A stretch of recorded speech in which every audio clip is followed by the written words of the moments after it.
Hello and most welcome to 1762. We will today continue where we left off in 1759 with the article "The Cup of God's Wrath, Libation and Early Christian Meal Practice in Revelation."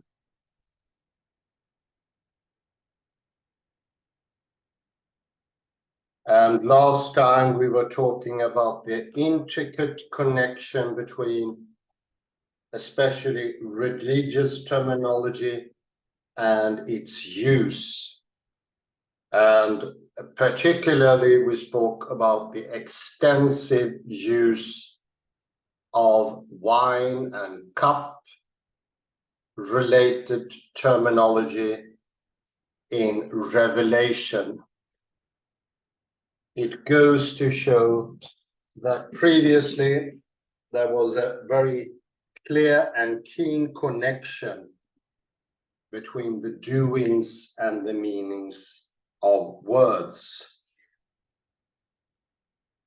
Something that almost synchronistically parallels what we went through in the previous lecture of 1761, where we discussed Stephen Affel's captivating pictures.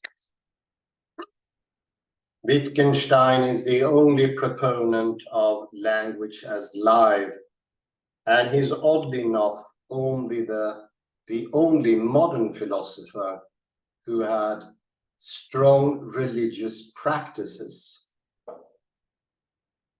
And I don't imply that he confessed to be religious, but he practiced. There were loads others who confessed to be religious, but did not practice. The practice of Wittgenstein was extensive, according to witnesses. And that means his decisive thinking, his belief was also much more decisive.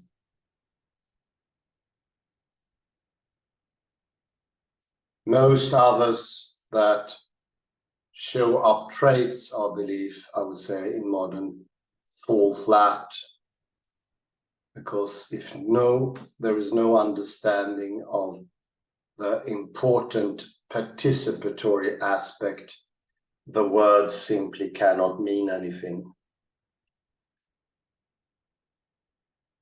It nicely equals Libet's experiment of will. He showed clearly, and much proven after that, that conscious will is no longer. We have a want. And what does a want mean? It means when a person has trained himself to act accordingly to what he intends to, how he puts his words, and how his attitude to the world is, not as a proposition, but as something done. A proposition has always a weakness to it. It can be false and it can be true. It struck me the other day when I read about the siege of Malta that the defense of Malta was quite tremendous against the Ottoman forces. That would never ever happen if they were to think that winning was a proposition or defending themselves was something that either could take false value, that is losing, or either winning. It is one of the most decisive battles ever to be played out in world history. And of course, it saved the Western world and philosophy for the future. Together with the battle at Lepanto.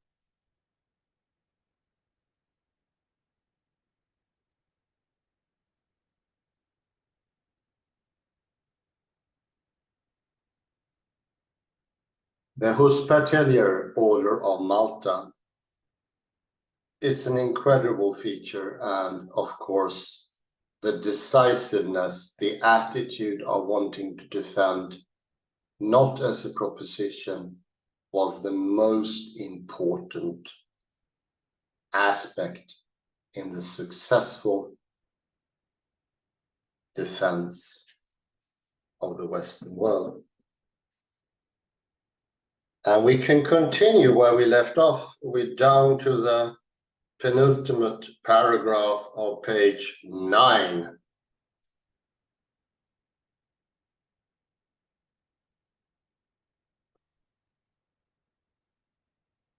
Revelation's use of this imagery is also distinct from other Christian adaptations of libations.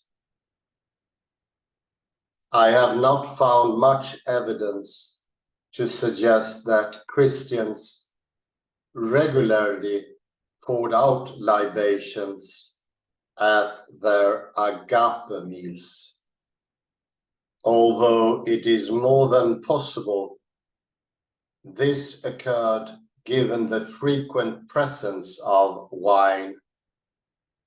Rather, we find more evidence that the raising of a cup in Jesus's honor took place as a form of libation.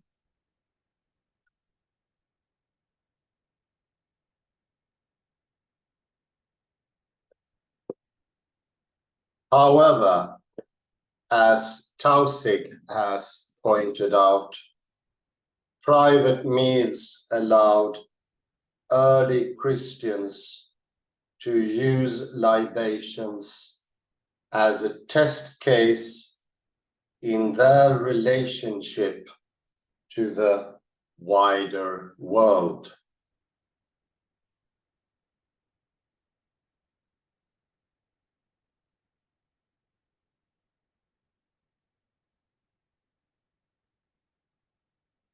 At the meal, one had a chance to see how making a libation to the emperor felt. Even when one had suffered at the hands of the occupation, or conversely, one could have a sense of how wise it seemed to resist the libation to the emperor when one knew that in the larger world, resistance to the emperor entailed more risks.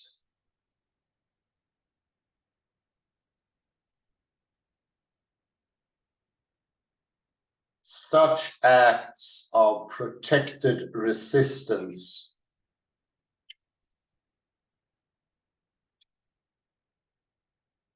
and collaborations would have been available in multiple forms at the moment of libation.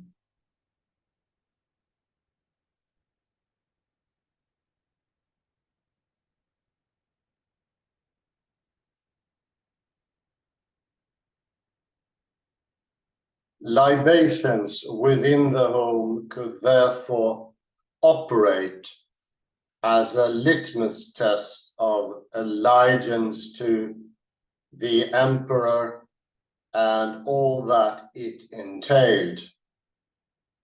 Participating in libation could be seen to signify participation in the empire while altering or declining a libation could symbolize its rejection.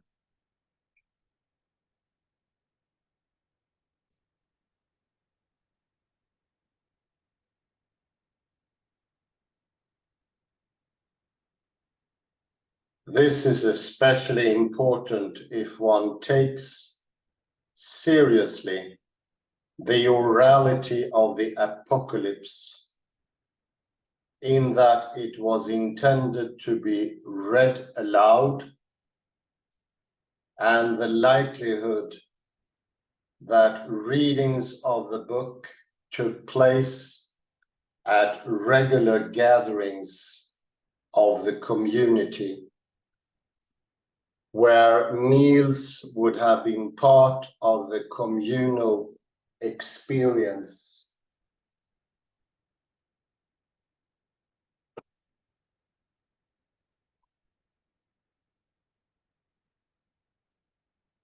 At the same time, early Christian texts tend to use sacrificial imagery metaphorically at the same time as they rejected the cultic practices of their pagan neighbors.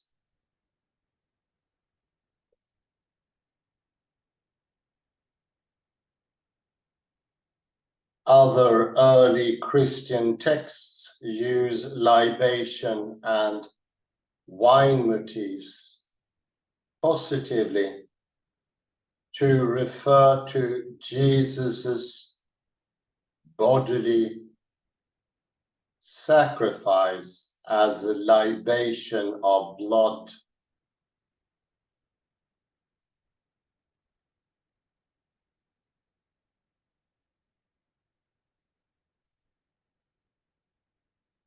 Luke, in the context of the Last Supper,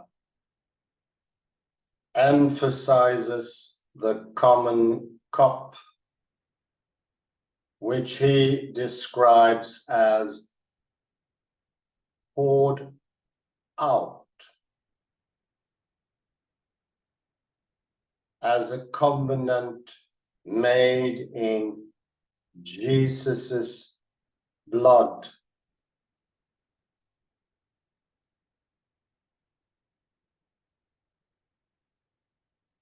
Similarly, Paul employs the metaphor to affirm the value of his potential death in the service of Christ.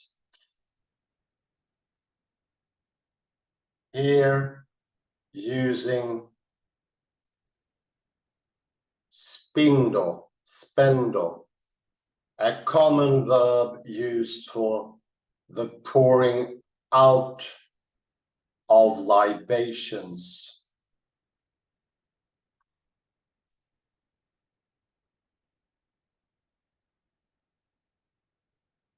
These examples use the libation metaphor to reinforce right religious practice in early Christian reflections on Jesus and community,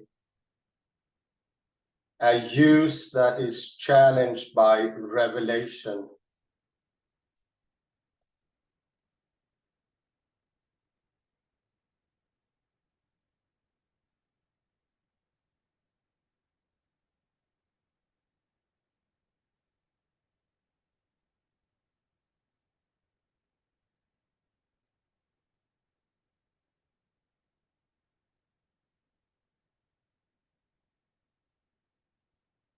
In contrast to the Gospels and the Pauline epistles.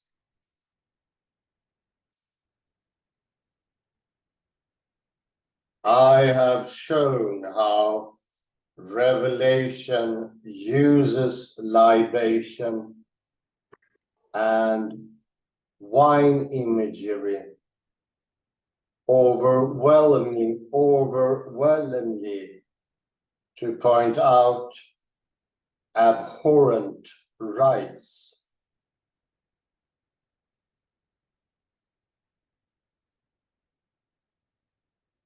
Wine is used as a metaphor for God's wrath.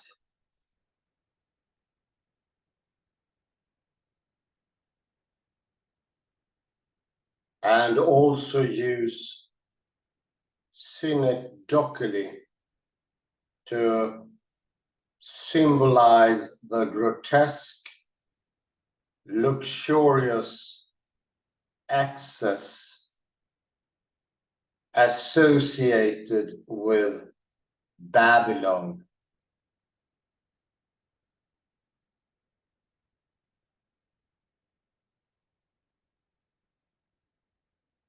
Those who are in Babylon, Babylon's thrall, are likewise associated with her because they have drunk the wine of her impure passion.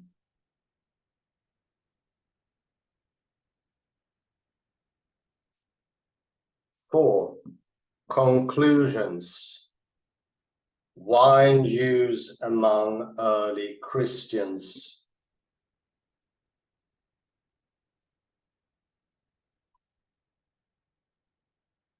The use of wine by God in Revelation is likely imbued with meaning for earthly wine users as well. Paton writes, every symposium on earth replicates a divine symposium held by the gods.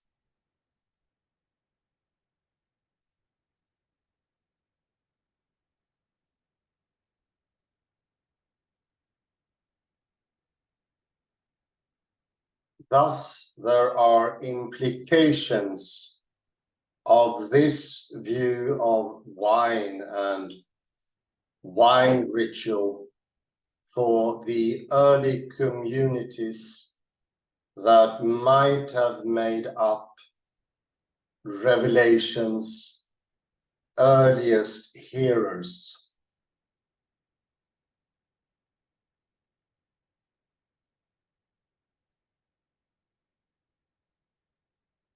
Conveniently, Andrew McGowan has done the work of collecting and analyzing groups in Asia Minor whose meal practices potentially avoided wine. For example, Epiphanius and Tertullian both give us information about Marcionite meal practices.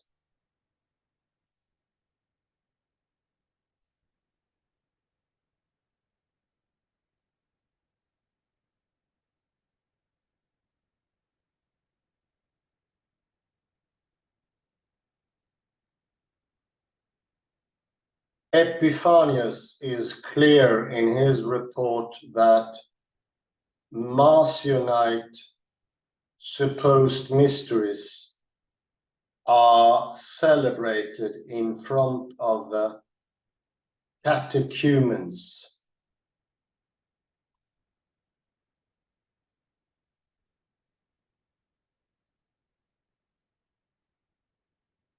He uses water in the mysteries. Tertullian is more circumspect about Marcionite practices, saying only, he certainly has not even rejected the Creator's water, for in it he washes his own, nor the oil with which he anoints them.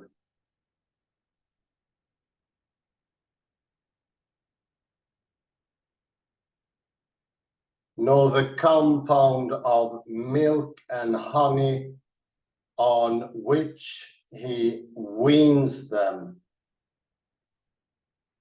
nor the Creator's bread by which he makes manifest his own body.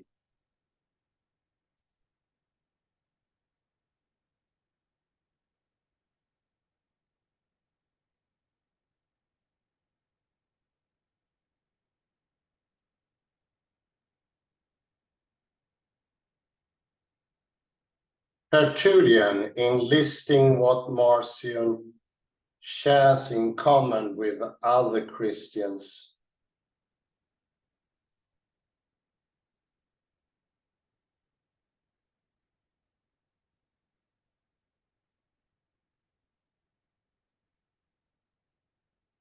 does not mention wine, but this is an omission.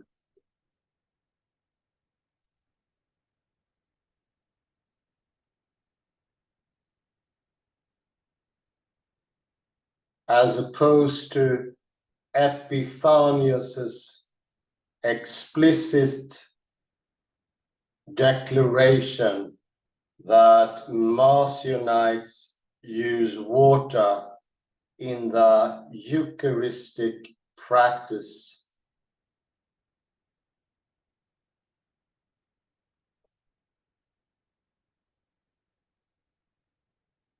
McGovern concludes that it seems probable that such sacramental practice was traditional to his Asian Christian Marcion rather than innovative.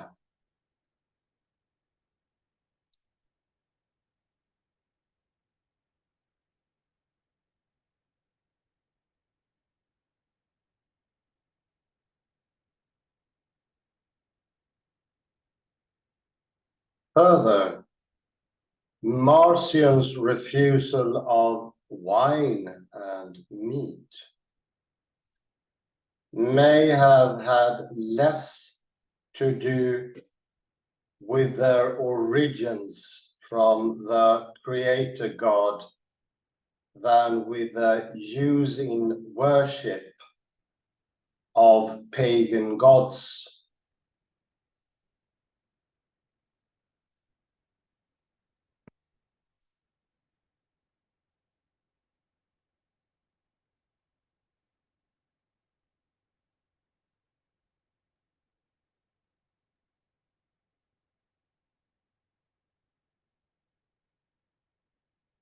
McGovern concludes that the bread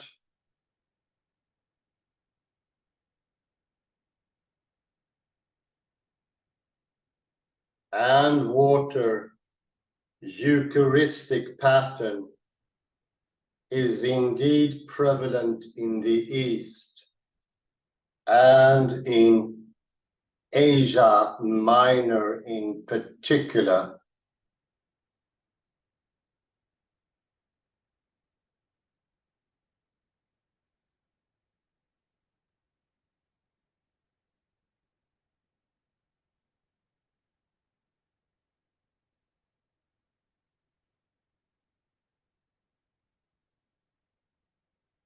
He is explicit in connecting this rejection of wine in these communities to a discomfort with sacrificial foods. We can wait 5 lines until we move 5 or 6.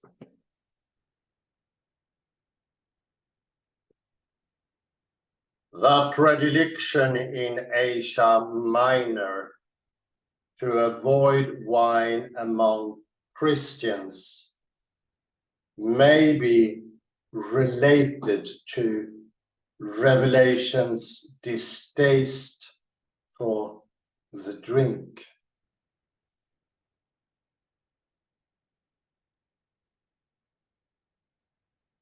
This association is made even more explicit in the several examples that come from communities specifically listed in Revelation's letters to the various assemblies.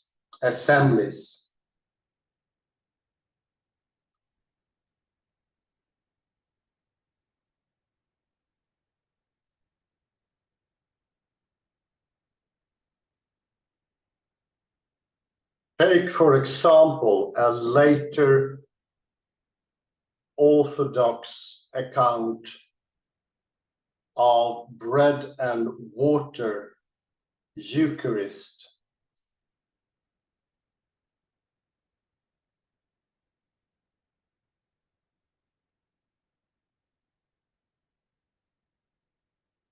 After they had prayed and taken holy bread and water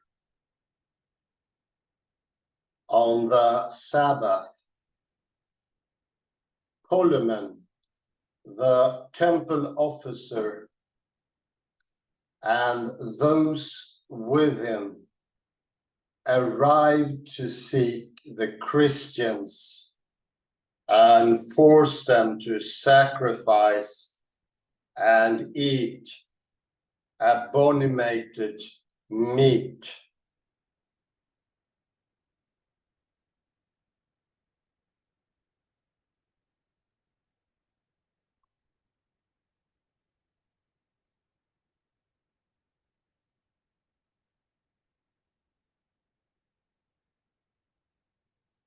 What is remarkable about this account for our current study is the location of Paionios Church, which is Smyrna.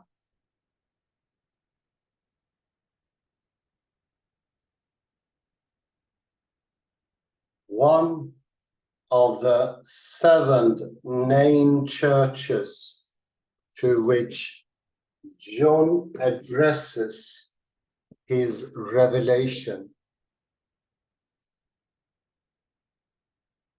Laodicea is also implicated.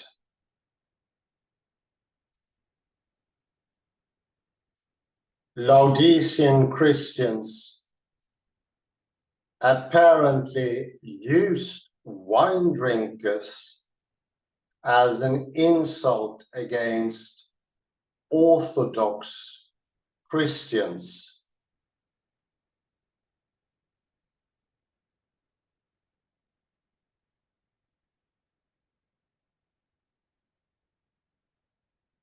Indeed, McGowan does briefly posit a connection between Revelation and the Asian tendency to ascetic Eucharists.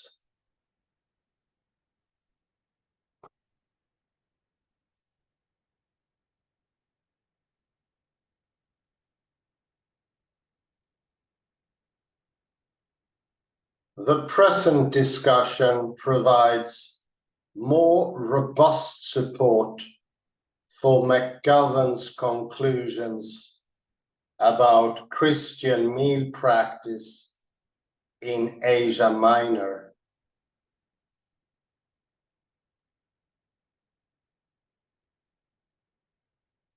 However, in terms of revelation, there's a further significant implication emerging from the above findings.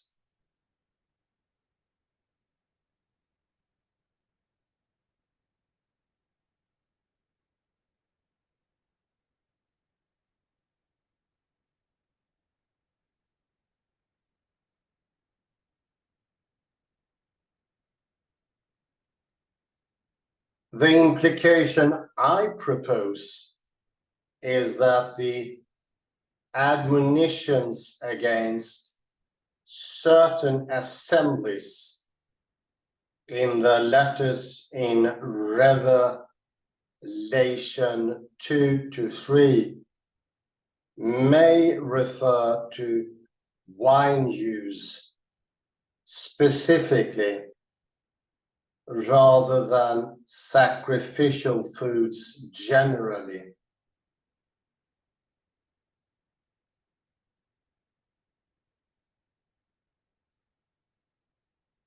Revelation seeks to articulate a restriction on wine use among assemblies because sectarianism among Jesus following groups was not automatic.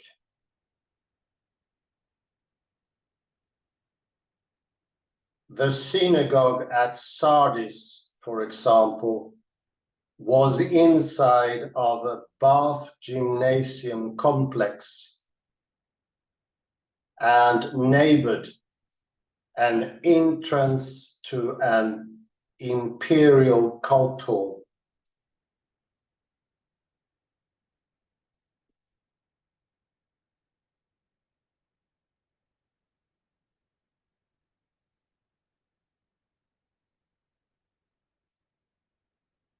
Analysts of ancient Christian and Jewish banqueting practices warn against assuming any distinctions between practices of pagan associations and those of Jewish or Christian organizations.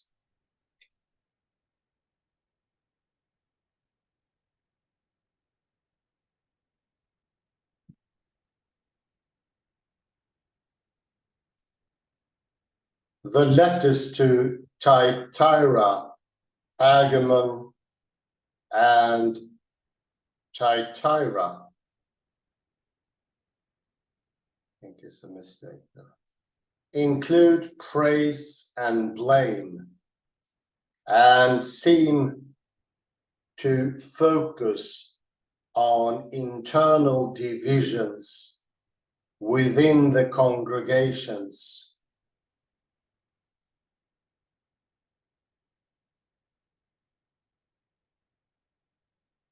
Some members follow teachings that go against John's.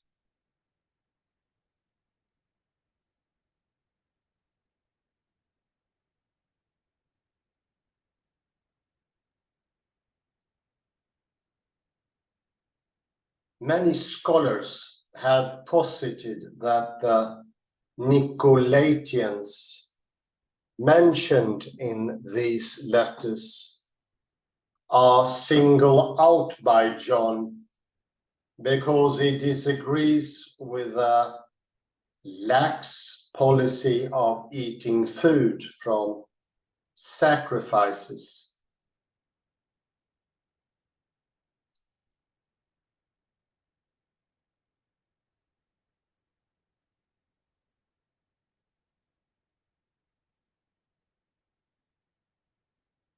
The Ephesian group sides with John against the Nicolaitans. You hate the works of the Nicolaitans, which I also hate.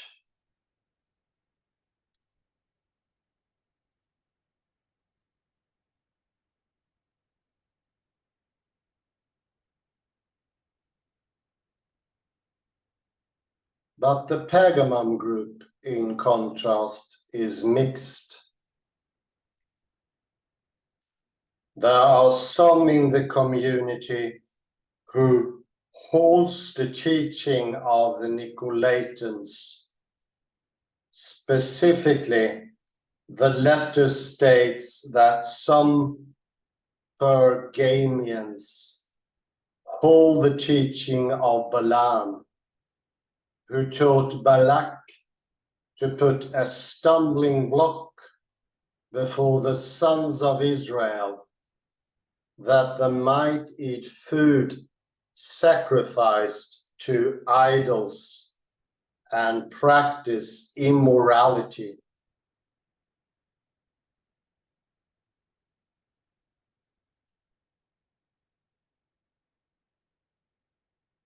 The reference to Balaam could refer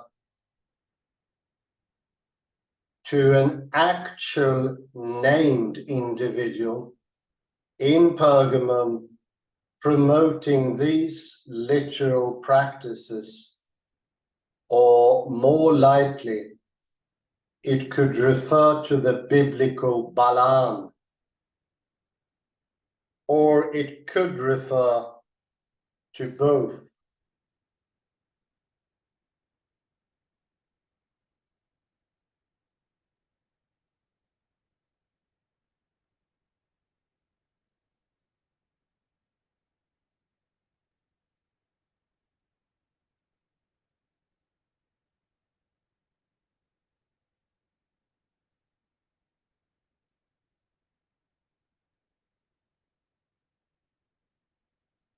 Numbers certainly alludes to eating food offered to other gods.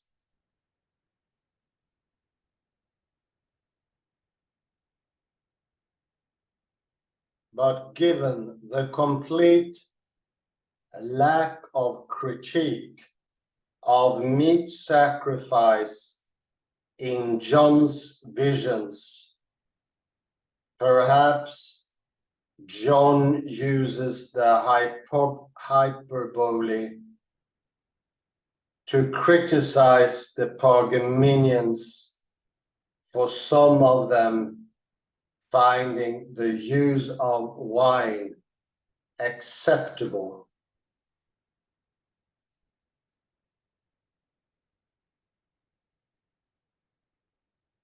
Thyatira, we read, also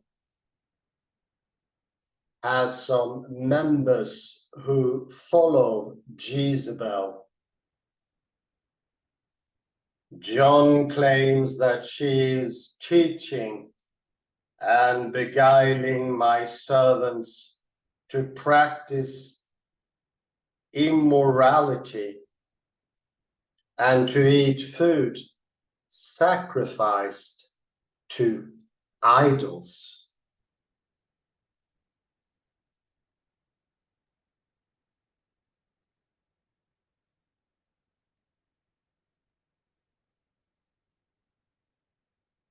The biblical Jezebel does not seem to have explicit ties to eating food offered in sacrifice to other gods.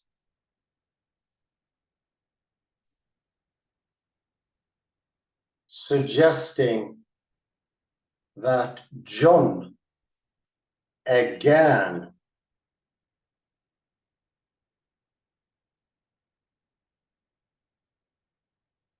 uses this term to refer to wrong religious practice generally, rather than food or eating specifically.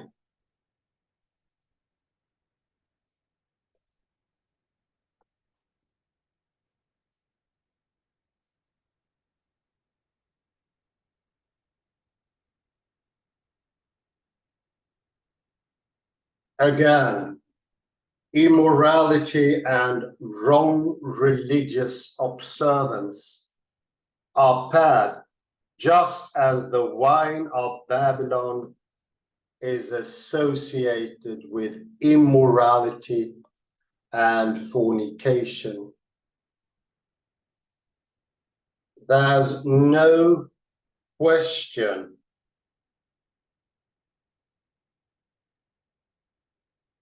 that Revelation 2:3 speaks of eating rather than drinking.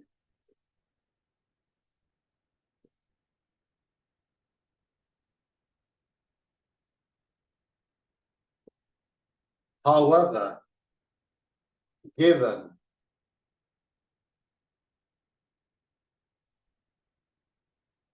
that the first use of the accusation in 2:14 is potentially metaphorical comparator, it is possible that the subsequent references assume the same veiled reading.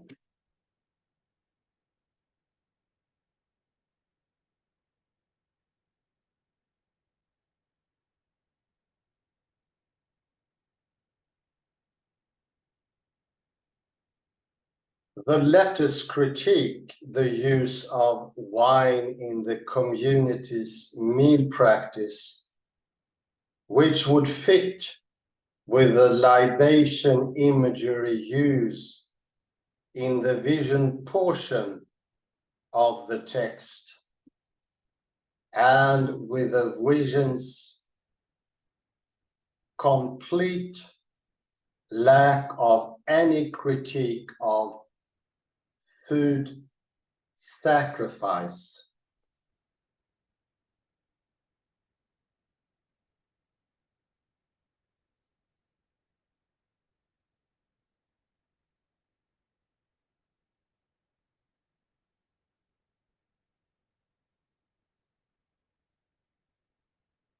While wine and libation imagery permeate Revelation entirely, there are no further references to eating sacrificial foods other than in these letters.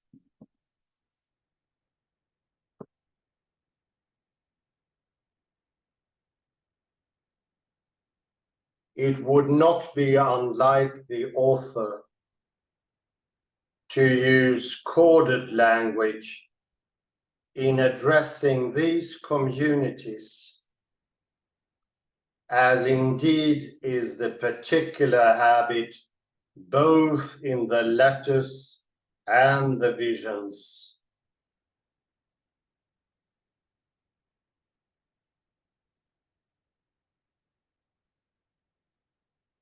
This reading would certainly explain the focus that Revelation has on wine and libation imagery. We do not see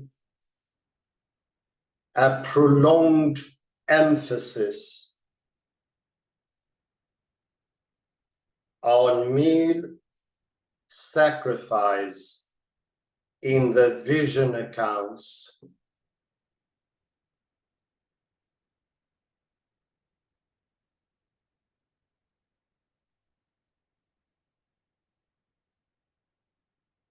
Paired with what we know of later mead practice in early Christian communities in Asia Minor, which is that at least some groups opted to avoid wine during their Eucharistic meals.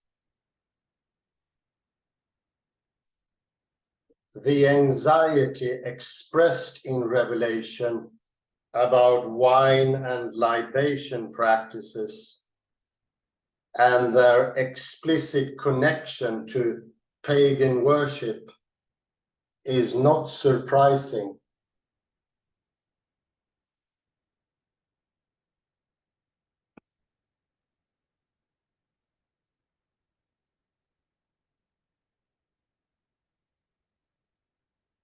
Therefore, the struggle within communities mentioned in Revelation may not be one of eating at non-Christian rituals, but of an internal debate about drinking with their own rituals. And that ends the article of Meredith J C Warren.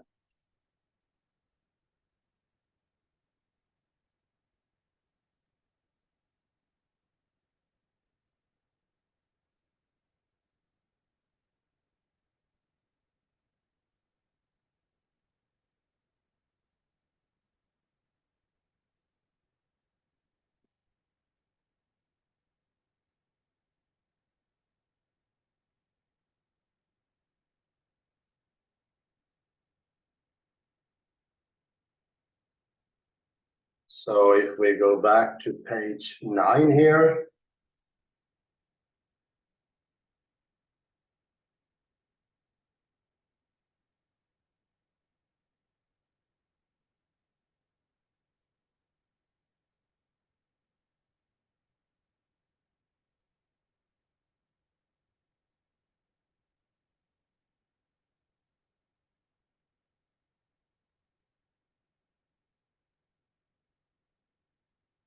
well, lines from the bottom, no, sorry, that was actually in the previous.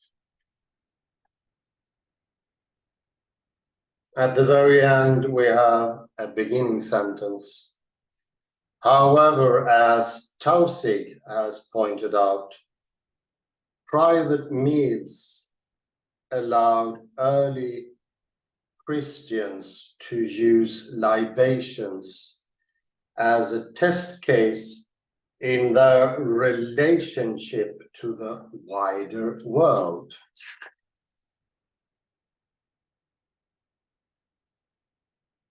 And there is a rather longish quote from Tausig, but quite interesting. But it points to that the act of participation sort of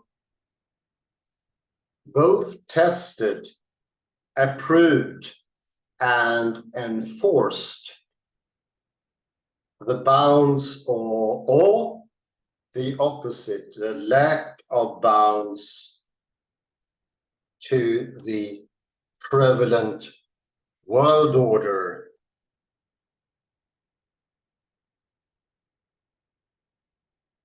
And I think it points to two rather different things.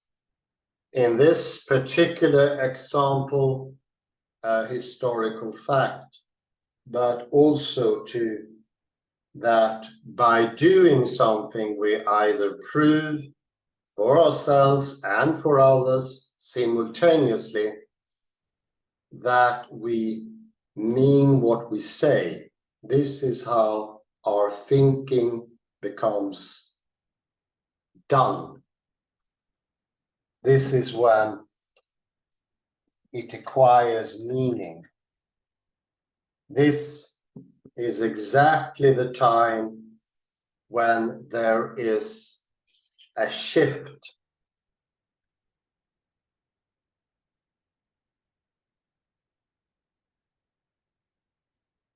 Not until then, when we do something, do the words or even the thinking become participatory.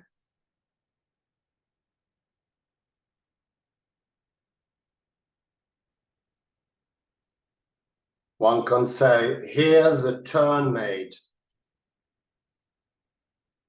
And as we read after the quote, I think is excellently put by Meredith, libation within the home could therefore operate as a litmus test of allegiance to the emperor and all that it entailed.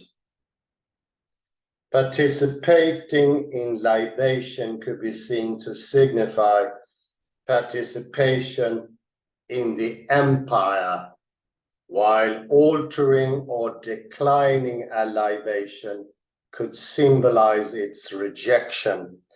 And this, as I said earlier, points to two different things, but the most important is this was understood. And in taking of the wine or water, as we see later in the Christian, it became a litmus test for Christianity.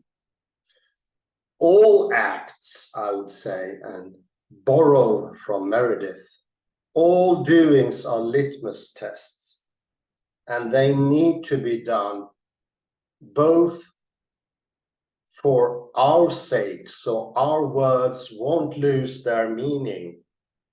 Closing of the Western mind, the death of academia, the complete obliteration of Christian faith in the West, and no effect whatsoever in the East.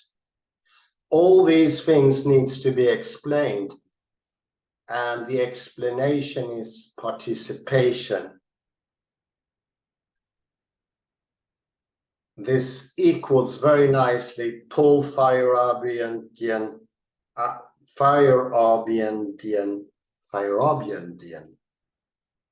take on science that science is doing. It's down to the grits, down in the cellar of CERN to actually do science. The engineers, the handymen, the dirty people, the people that become dirty, that's where it's happening. And it takes skill. Libation is not beyond skill. It will always be different. It is not an empty gesture.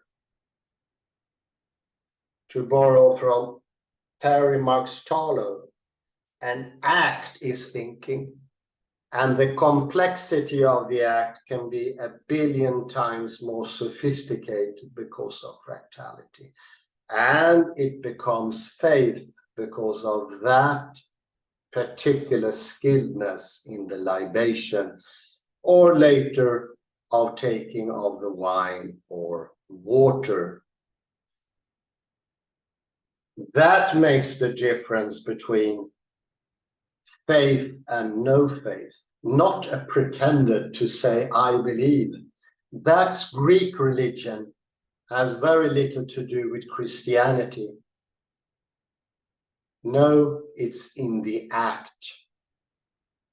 And as we know from quantum mechanics, as we know now also from our life world by Wittgenstein, nothing gathers meaning without acting. And without acting, it is not even false. It's something much, much less. And it implies mortality, I would say, because our soul is the intention to choose For every time you don't do something, you choose less and you get less soul.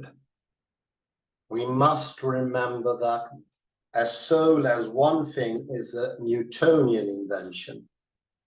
A soul is always a matter of degree, and it can also disappear.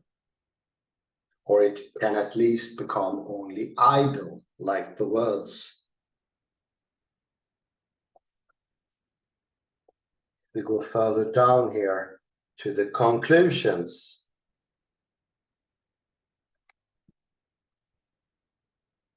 We see how wine is used also as, very interesting, within Christian groups to make different accusations. And the accusations could not be made without these things actually being done. They would amount to nothing, not even criticism.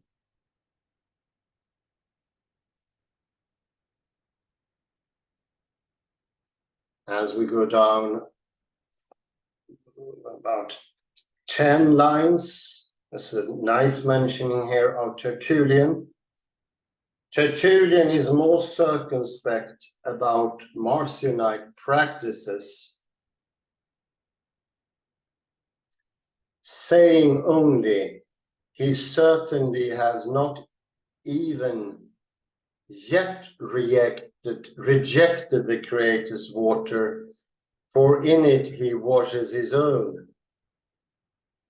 nor the oil with which he anoints them, nor the compound of milk and honey on which he weans them, nor the Creator's bread by which he makes manifest his own body.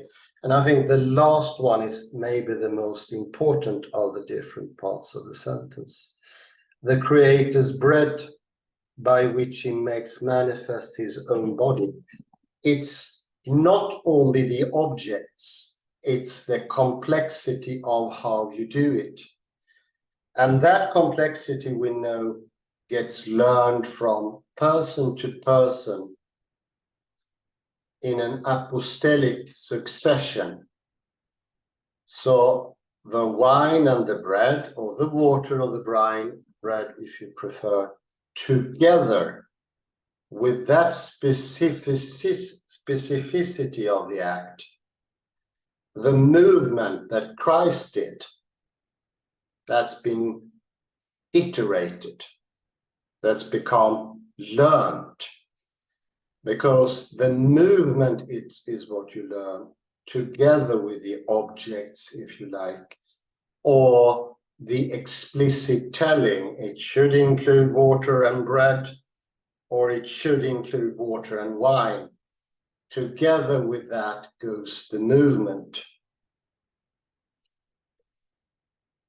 I have a clear remembrance of that. I was in a church in Ernakulam, and the new priest, or the priest candidate, came out to serve the Holy Communion, and he made what looked like a very, very small movement. It was minute, it was about 5 inches, and the priest got stunned, the instructor, and scolded him and showed him the right way. That movement, or as Rudolf Pfeiffer shows, that is where the meaning is.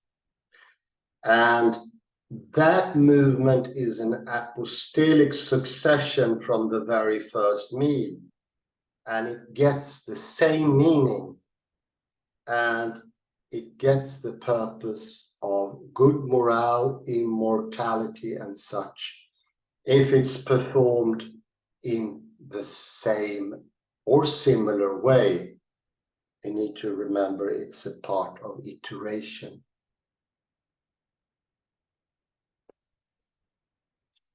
And if we go further to the next page,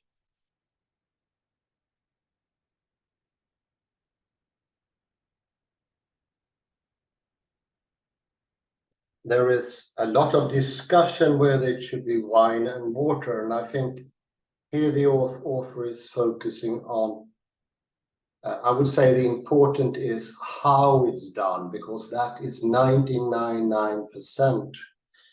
This is what called fractal mathematics and techniques, not literally whether it's water or bread, or water or wine and bread. So that's an excellent example of the superficial grammar that Meredith here is focusing on. Of course, how you do it, how you move your hand, and above all, how is your posture? It could be a blasphemous posture. It could do horrors to the act. And these are the things we cannot see today because of the superficial grammar or oversimplification.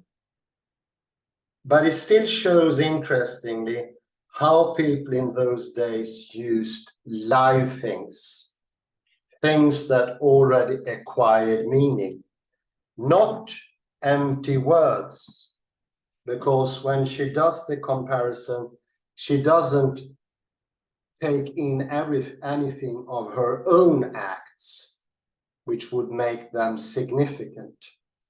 How does she do the communion? How does she do daily life? Or in her environment where she is living now, how are those things done? If you have both the words, the concept, the object, you will also come closer to the meaning. And I can imagine living in a secular environment that she's doing, the tendency to use hands and above all the neck is quite different. And that applies for different meanings. Also, time for Kalle to come in here, most welcome. Thank you. Let's go to page 9. And last paragraph on page 9. The Meredith Warren says, I have not found much evidence to suggest that Christians regularly poured out libations at their agape meals. Although it's more than possible, this occurred given the frequent presence of wine. Rather, we found more evidence that the rising of a cup in Shishonor took place as a form of libation. Yeah, very good. So, this raising of a cup, that is a toast, so we do it also today in secular contexts, and also you don't never do it in church raising. Yes, the priest does raise the cup, but it is more to show it to the congregation. But we raise in a secular context the cup to toast. And it's important to notice that we don't pour out any wine because it would be an economic sacrifice. While in libation, you actually pour out the wine at the altar, on the altar, for instance, or on the ground or any sacred spot. So toast is one, and you don't do any economic sacrifice. But in the libation, in the pouring out, you actually do an economic sacrifice. Indeed. And Meredith Warren doesn't discuss toasts for this one sentence. And I would like to mention a private personal experience of toasts in religious contexts. Let me see if this works.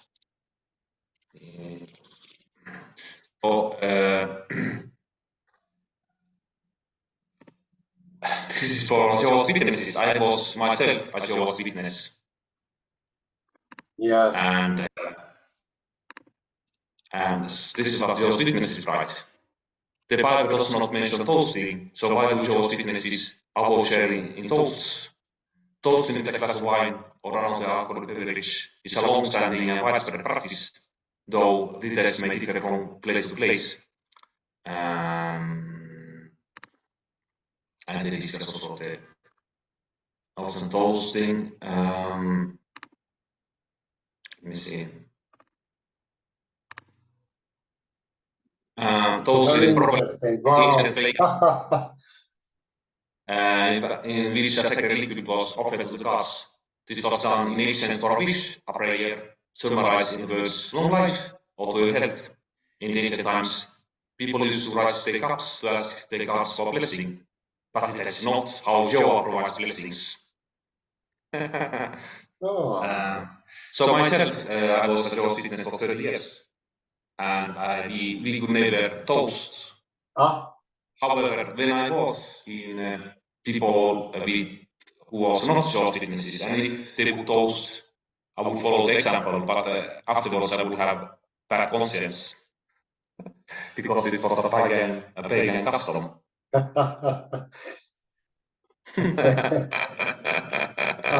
Yeah, and we know that Jesus toasted, so that makes it. No, Hans, we actually don't know that. So because we have to make a distinction between toasting and libation. So toasting is in secular context is you raise your cup. You don't actually pour out any wine. No. Because pouring out is an economic sacrifice, and in secular context we don't like to make. But the Greeks and Romans did pour out the wine, at least one part of it. But the question is, how should we view libations among Christians? Let me see, let's go to the passage that he discusses here. This is most interesting case here. Luke, in the context of the Last Supper, emphasizes the common cup, which he describes poured out as a covenant made in Jesus' blood. So this is not a toast, because in toast you don't actually pour out any wine. You keep it and you drink it yourself. So there is no economic sacrifice. This is very radical interpretation made by Professor Warren, namely that if you think about our modern churches, or how, okay, Jesus poured out his blood, so to say, he died for us. This is metaphorically understood. But we don't, and we view the blood itself, the wine itself representing or being the blood of Jesus. But we don't see that as being poured out. But according to Professor Warren, we have actually a libation being done by Jesus. At least that is the implication what he says. And that is a very daring interpretation. I don't know if that's correct, but it's very innovative. I don't know, it's worth thinking about. That is, in this case, you would have 2, 3 pourings. So one, Jesus actually pouring out a wine from his wine. I don't know if that took place. Perhaps on the, I don't know, where would he pour out it? On the plate? I don't know how it would. But then, of course, he would have died for us, and so forth. What do you think, Hans? That's interesting. We know in the act what is being done, and I think that comes directly from the first meal, so to say, and it's been, so to say, learned from that and in the way it's done. So I think it's likely that toasting was made by Jesus. Yes, but toasting is one thing, but libation is another thing, because libation you actually pour out the wine that is on the altar. But the Last Supper. You mean the pouring out of the wine, if that was done by Jesus? But what would that mean in the context of, let's say, a meal at a table? Where would he pour it, the wine, so to say? Yeah, that's a question, yeah. we don't know. We should examine Jewish meal practices to get an answer to that. We have the information. The most information we have is in the movement and how things are done or were done. But if they disappeared, the apostolic succession, or what Terry Moxtalev called a cut in the fractal succession, is made, then we cannot know. But maybe we can get, I don't know. I'm just chancing here. I don't know, listeners and Kalle, but maybe that information can be, so to say, if you call it information, stored in other practices that we still know about. But it's a difficult question, Kalle, without doubt. But there is actually a paradox in the church today. So you have, on the one hand, the priests actually breaking the bread, quite literally.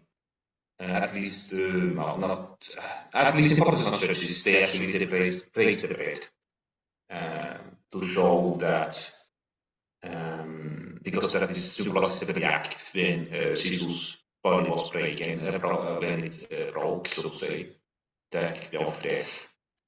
That is very literally done by the priest in the Protestant churches. But there is no pouring out of the wine in the churches. So that is a paradox. Of course, in Catholic churches... Very interesting, I must say. Very interesting indeed. But in Catholic churches, there is no breaking of the bread because they are already ready, what do you call them, hosts, what do you call them in English? Hostia. They are already made, so you don't actually need to break it. No, I believe that to be a rather an invention of sort. It's not original. It's not the true one. We have it in Sweden too. It's called oblat. I don't know what the term is in English. But I think we need to end there. We struck the hour here. Yes, okay. Let's leave it there. And I thank you, Hans. Yeah, let's figure that question. I think figuring that out or just pondering it, we don't have to come up with an answer, is most interesting because it goes into the depth of those things. What is practice and what is doing and all that. So it's very interesting.